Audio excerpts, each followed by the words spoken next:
तथागत बुद्ध कहते हैं इस शील को विशुद्ध रूप से पालन करो। हाँ, ऐसा नहीं कि जब तक मौका नहीं मिला तब तक पालन किया, मौका मिलते ही बिगाड़ लिया। मैं हिंसा नहीं करूँगा, ठीक है, पर जब शाम हुआ, मच्छर आया, ये आया, वो आया, मार दिया। मौका ना मिलने तक पालन किया, मौका मिलते ही बिगाड़ दिया। ऐसा भी नहीं होना चाहिए। पालन करना है तो अच्छे से पालन करना है।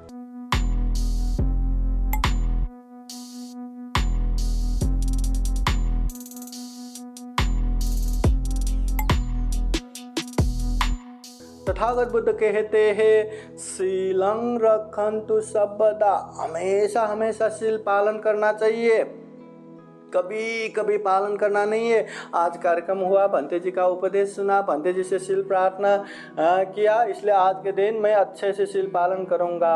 आज के दिन नहीं मारूंगा, चोरी नहीं करूँगा, व्यभिचार नहीं करूँगा, झूठ नहीं बोलूँगा, नशा पता सेवन नहीं करूँगा, आज के दिन अच्छे से पालन करूँगा।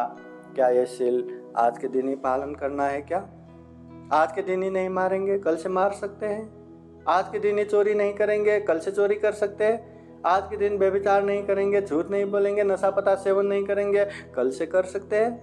नहीं, ये हमेशा पालन करना चाहिए। इसलिए तथागत बुद्ध कहते हैं शीलं रखन्तु सर्वदा, शील हमेशा पालन करना चाहिए। इस दुनिया में जो जिसने भी शील पालन किया उसका हमेशा कल्याण होता है। तथागत बुद्ध कहते हैं शीलेन सुगतिं यन्ति, जो शील पालन करता है उसको सुगति की तरफ लेके जाता है, मतलब बहुत ही सुख शांति प्राप्त होता है। शीलेन भोग संपदा, जो शील पालन करता है उसका आचरण व्यवहार अच्छा रहता है, हर कोई उसको साथ में रखना चाहेगा, हर कोई उसको पास में रखना चाहेगा, हर कोई उसको विश्वास करेगा। तो ऐसे व्यक्ति के पास भोग संपत्ति, धन संपत्ति भी भर भर के आएगा। शीलेन निब्बुतिं यन्ति, जो शील पालन करता है उसको हमेशा परम शांति मिलता है, निर्वाण की तरफ लेके जाता है। तस्मा शीलं विशोधये, इसलिए तथागत बुद्ध कहते हैं इस शील को विशुद्ध रूप से पालन करो। हाँ, ऐसा नहीं कि जब तक मौका नहीं मिला तब तक पालन किया, मौका मिलते ही बिगाड़ लिया। मैं हिंसा नहीं करूँगा, ठीक है, पर जब शाम हुआ, मच्छर आया, ये आया, वो आया, मार दिया। मौका ना मिलने तक पालन किया, मौका मिलते ही बिगाड़ दिया। ऐसा भी नहीं होना चाहिए। पालन करना है तो अच्छे से पालन करना है। शील पालन करने से हमेशा कल्याण होगा। शील जिसने बिगाड़ा, जिस तरह से भी बिगाड़ा, उसके जीवन में भयानक मुसीबत आ जाता है, बहुत बड़े बड़े दुख कष्ट का सामना करना पड़ता है।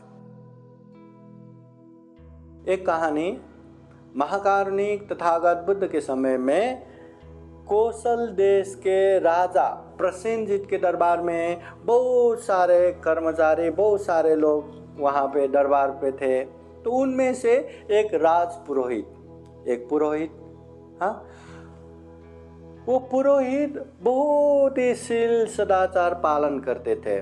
इसलिए राजा प्रसेनजित भी बाकी इतने सारे दरबारियों के बीच में, इतने सारे कर्मचारियों के बीच में वो पुरोहित को विशेष रूप से सम्मान करते थे, आदर करते थे। तो हमेशा राजा वो पुरोहित को आदर करते थे, सम्मान करते थे। तो वो पुरोहित के मन में लगा कि इतने सारे लोग हैं, राजा मुझे इतना सम्मान करते हैं, इतना आदर करते हैं, इसका कारण क्या हो सकता है? क्या मैं शील सदाचार पालन कर रहा हूँ इसलिए है? क्या मैं जात से उच्च जात का हूँ, ब्राह्मण हूँ इसलिए है? या मैं राजपुरोहित हूँ इसलिए? या मेरे पास धन संपत्ति है इसलिए? ये जात को देख के सम्मान कर रहे हैं, या शील को देख के सम्मान कर रहे हैं, या धन को देख के सम्मान कर रहे हैं, या मेरे ओहदा को देख के सम्मान कर रहे हैं? किस लिए? चलो एक बार परीक्षण करते हैं। तो परीक्षण करने का मन बनाया। उसके बाद वो पुरोहित दरबार से निकलते ही एक दुकान लगता था, एक सोने की दुकान। तो पुरोहित वहाँ जाता था और जाके एक सोने का सिक्का हाथ में लिया और चल दिया, और लिया भी ऐसे कि दुकानदार उसको देखे। तो लेके चला गया। दुकानदार ने देखा भी, पर सबको पता है कि ये पुरोहित बहुत ही शीलवान है, बहुत ही सदाचार पालन करते हैं, तो ये तो चोरी नहीं कर सकता, तो किसी वजह से लेके गया होगा, बाद में देगा, बाद में लौट आएगा। तो वो आदर सम्मान होने की वजह से कुछ भी नहीं बोला। दूसरी बार वो पुरोहित वैसे ही दरबार से होके बाहर आया, वही दुकान में वही दुकानदार देखे उसी तरह से उसने 2 सिक्का उठाया और चल दिया। उस बार भी देखा, उस बार भी दुकानदार ने देखा कि 2 सिक्का लेके जा रहा है, पर ये जो सिक्का लेके जाने वाले पुरोहित है वो इतना बड़ा है कि स्वयं राजा भी उसका सम्मान करते हैं। तो ऐसे व्यक्ति 1-2 सिक्का स्वर्ण मुद्रा के लिए क्या चोरी करेगा, बाद में देगा, कुछ हुआ रहेगा करके तब भी शांत बैठा।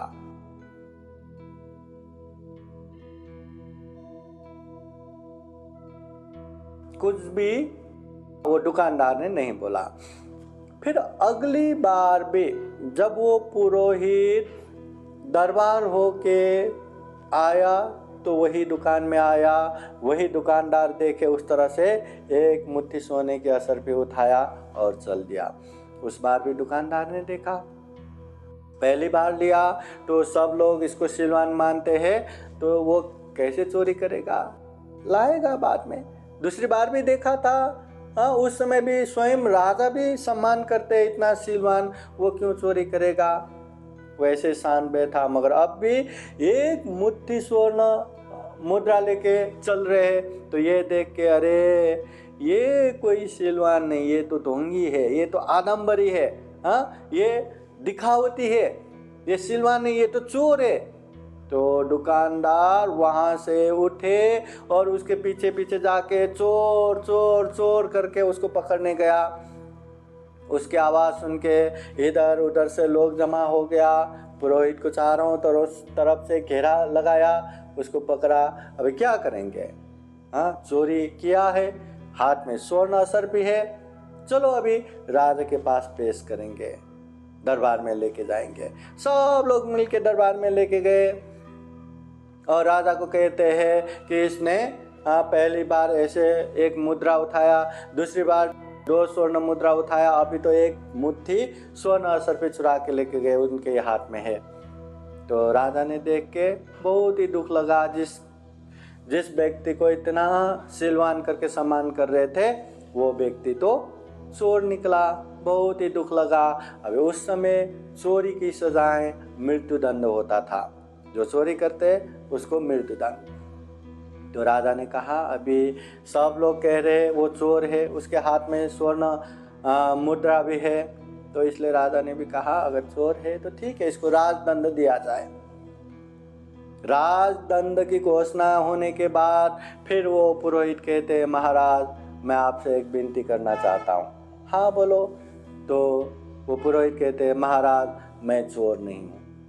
तो राजा कहते हैं चोर नहीं है, हाँ इतने सारे लोग चोर करके तुम्हें यहाँ लेके आए हैं, तुम कैसे कहते हो तुम चोर नहीं। तो वो कहते हैं महाराज इतने सारे दरबारियों के बीच में आप हमेशा मेरा सम्मान करते थे, हमेशा मेरा आदर करते थे, ये देख के मेरे मन में बार बार लगने लगा था कि आप मुझे क्या देख के सम्मान कर रहे हैं। मेरा जात देख के, मेरा धन संपत्ति देख के, मेरा ओहदा देख के, या मेरे शील सदाचार देख के।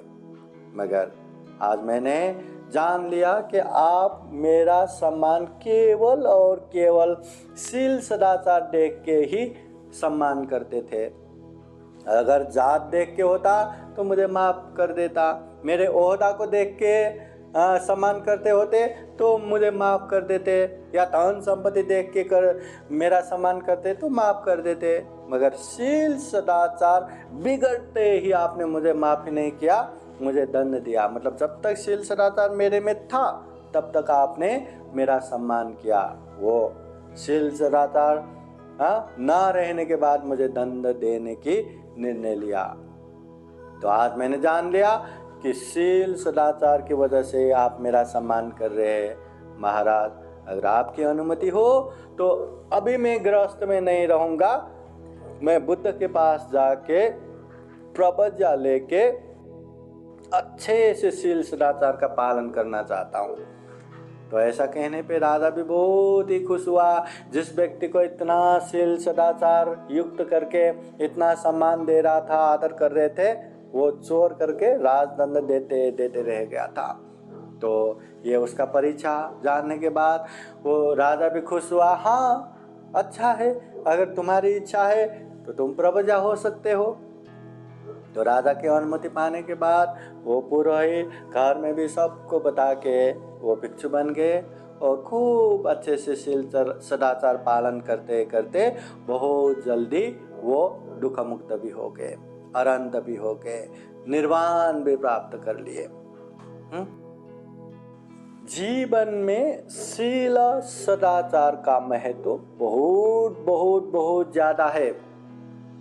हाँ, इसलिए कहते हैं ना, अगर हमारा धन संपत्ति ये खत्म हो जाता है तो वो कुछ भी बड़ी बात नहीं है। अगर हमारा हेल्थ बिगड़ जाते हैं, स्वास्थ्य बिगड़ जाते तो कुछ तो हानि नुकसानी है, मगर चरित्र कैरेक्टर खत्म हो गया तो सब खत्म हो जाता है। इसलिए हमारा चरित्र, हमारा आचरण व्यवहार शुद्ध होना चाहिए। आचरण व्यवहार अच्छा नहीं रहा तो इंसान भले ही चेहरे से कितना अच्छा हो, भले ही रंग रूप से कितना ही अच्छा रहो, भले ही कितना महंगे से महंगे कपड़ा पहनो, महंगे से महंगे जेवरात पहनो, फिर भी वो सुंदर दिखने वाला नहीं है, फिर भी लोगों के दिल में नहीं आ सकता, कोई भी उसको पसंद नहीं करेगा।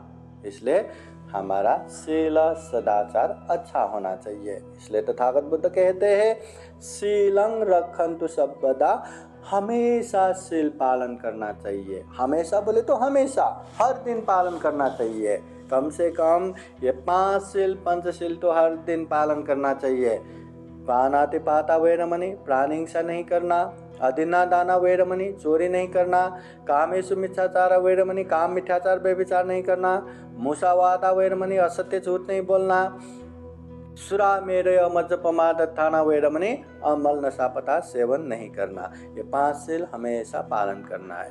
हाँ, उससे आगे का जो अष्टशील उपोषदशील है, ये विशेष दिन में भी पालन किया तो चलता है। पालन करते हैं तो उसका पुण्य लगता है, पालन नहीं किया तो पाप तो नहीं लगता।